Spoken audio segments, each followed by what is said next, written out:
اعوذ باللہ من الشیطان الرجیم بسم اللہ الرحمن الرحیم۔ معزز اور محترم سامعین و ناظرین، السلام علیکم ورحمۃ اللہ وبرکاتہ۔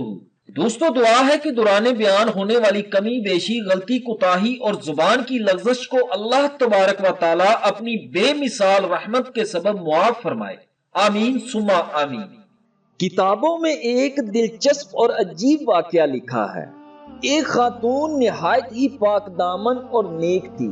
وہ چاہتی تھی کہ اسے نبی مکرم صلی اللہ علیہ وآلہ وسلم کی زیارت نصیب ہو جائے۔ وہ درود پاک کی تسبیح بھی بہت کیا کرتی تھی، لیکن زیارت نصیب نہیں ہوتی تھی۔ اس عورت کے خاوند بھی بڑے اللہ کے بندے تھے۔ ایک دن اس عورت نے اپنے خاوند سے اپنی اسی خواہش کا اظہار کیا کہ میرا دل چاہتا ہے کہ مجھے نبی آقا علیہ الصلوۃ والسلام کی زیارت نصیب ہو، لیکن یہ شرف مجھے نصیب نہیں ہو رہا۔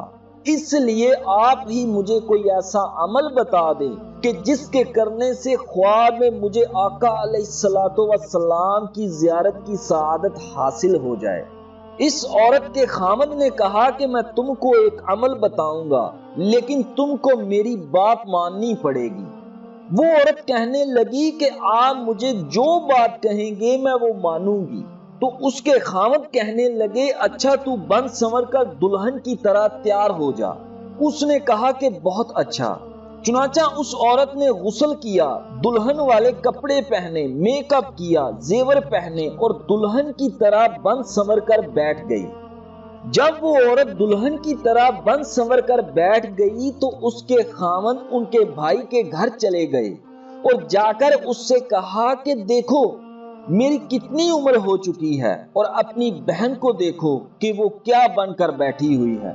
جب اس عورت کا بھائی اس کے گھر آیا اور اس نے اپنی بہن کو دلہن کے کپڑوں میں دیکھا تو اس نے اسے خوب ڈانٹا کہ تم کو شرم نہیں آتی؟ کیا یہ عمر دلہن بننے کی ہے؟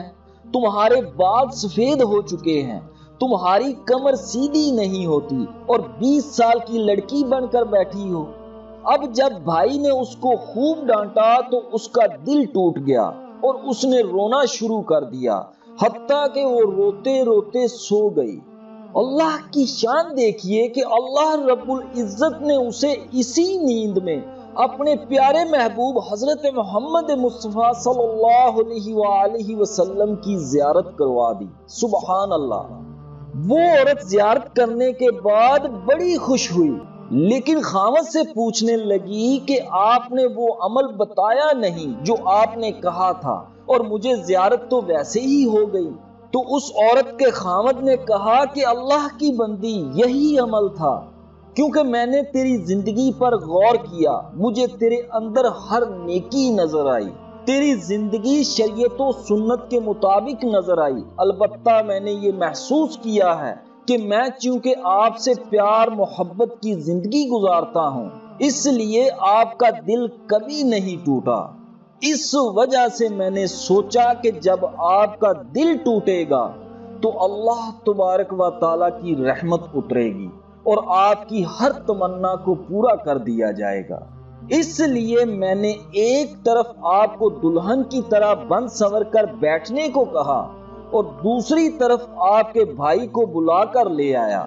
اس نے آ کر آپ سے لڑائی جھگڑا کیا، جس کی وجہ سے آپ کا دل ٹوٹ گیا، اور اللہ رب العزت کی ایسی رحمت اتری کہ اس نے تم کو اپنے پیارے محبوب حضرت محمد مصطفیٰ صلی اللہ علیہ وآلہ وسلم کی زیارت کروا دی۔ اللہ اکبر۔ ناظرین گرامی، جب کوئی دکھ اور صدمہ پہنچتا ہے تو دل پر چوٹ لگتی ہے، تب فوراً اللہ تبارک و تعالیٰ سے رجوع کرنا چاہیے اور اپنے آنسوؤں کو فضول بہانے کی بجائے اللہ کے حضور سر بسجدہ ہو کر خوب آنسو بہانے چاہیے۔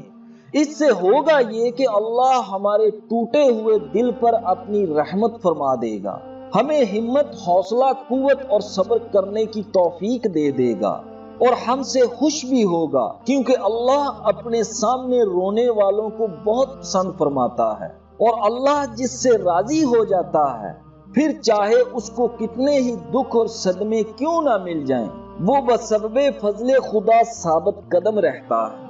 اللہ سے دعا ہے کہ اللہ پاک ہمیں ہر دکھ، تکلیف، پریشانی اور غم کو اپنی بے مثال رحمت کے سبب ہمت، حوصلے، استقامت اور صبر سے برداشت کرنے کی توفیق عطا فرمائے۔ آمین ثم آمین۔